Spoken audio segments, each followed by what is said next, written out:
Bonjour Eva, Bonjour. est-ce que tu peux m'expliquer pourquoi tu as cofondé Cota Climat, s'il te plaît? J'ai cofondé Cota Climat avec deux autres personnes, Annelise Vernière et Lola Morel, avec le constat qu'il n'y avait pas encore d'association qui exerçait un rôle de contre-pouvoir par rapport au traitement éditorial des questions environnementales dans les médias français. Pour nous, c'était important parce qu'on constatait à la fois un manque d'informations en quantité, mais aussi des manquements en qualité de cette information environnementale, notamment en période électorale en 2022, puisque c'est le moment où on s'est lancé. Et donc, on a voulu interpeller les médias en soulignant à la fois les pratiques qui étaient, selon nous, innovantes, positives, pour inspirer les journalistes à les répliquer, mais aussi les pratiques qui nous semblaient manquer de clarté, être incomplètes, voire relever parfois de la désinformation carrément. Et quelles sont les réactions à votre action aujourd'hui depuis 2 ans, bientôt 3? Initialement assez clivante par rapport à notre action, puisque les journalistes n'aiment pas qu'on leur dise quoi faire, et d'ailleurs ce n'était pas du tout notre intention.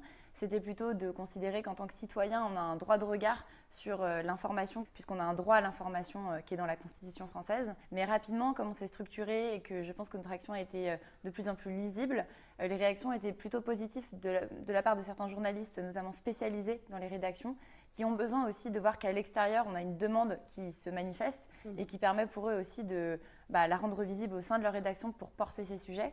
Et je pense aussi de la part de certaines directions de rédaction qui ont voulu avoir un avantage concurrentiel par rapport à d'autres rédactions pour se positionner sur ces questions en disant voilà, nous on est particulièrement ambitieux et ça se voit et certains le soulignent. Du coup, on le voit, vous avez un rôle un peu poil à gratter, des fois à distribuer les bons, les mauvais points, et voilà, ça peut agacer, mais ça peut aussi aider des journalistes qui essayent de pousser les choses au sein de leur rédaction.